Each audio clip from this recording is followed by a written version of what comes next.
হজের 10 দিনের ফজিলত আমাদের সবাইকে মনে করে দেওয়া লাগবে। ঠিক আছে, অনলাইন অফলাইনে সবাই প্রচার করবেন। এই 10 দিন নেক আমলের জন্য একটা উৎসবের উপহার আল্লাহর পক্ষ থেকে। এই 10টা দিন যেন আমরা আল্লাহর পক্ষ থেকে এই উপহারকে কাজে লাগাই, বেশি বেশি নেক আমল করি, পরকালকে গুছিয়ে নেই। তারপর ইনশাআল্লাহ আল্লাহ পাক এরকম কিছু অকেশন সৃষ্টি করে দিয়েছে, এমন কিছু উৎসব আল্লাহ পাক সৃষ্টি করে দিয়েছেন যেখানে মানুষ আমল গুছিয়ে আবারও আল্লাহর পথে ফিরে আসতে পারে। আমার কথা কি বোঝা যাচ্ছে? ঠিক এরকমই একটা উৎসব হচ্ছে, একটা অকেশন হচ্ছে আমলের উৎসব, সেটা হলো এই জিলহজ মাসের প্রথম 10 দিন।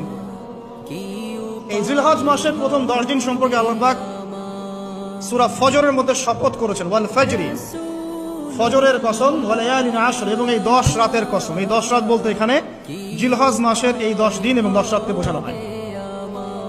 এর ফজিলত সম্পর্কে নবী সাল্লাল্লাহু আলাইহি ওয়াসাল্লাম একটা হাদিসে বলছেন, সহিহ বুখারী হাদিস, আনাস রাদিয়াল্লাহু আনহু ইবনে আব্বাস রাদিয়াল্লাহু আনহুমা থেকে বর্ণিত, নবী করিম সাল্লাল্লাহু আলাইহি ওয়াসাল্লাম বলেছেন যে মা মিন আইয়ামিন আমালু সালিহু ফীহিন্না আহাব্বু ইলাল্লাহ মিন হাযিহিল আইয়ামিল আশরা। আল্লাহ পাকের কাছে এই 10 দিন অর্থাৎ জিলহজ মাসের প্রথম 10 দিনের নেক আমল যত বেশি প্রিয়, আল্লাহর কাছে জিলহজ মাসের প্রথম 10 দিনের নেক আমল যত বেশি প্রিয়, অন্য কোনো আমল এত বেশি প্রিয় না।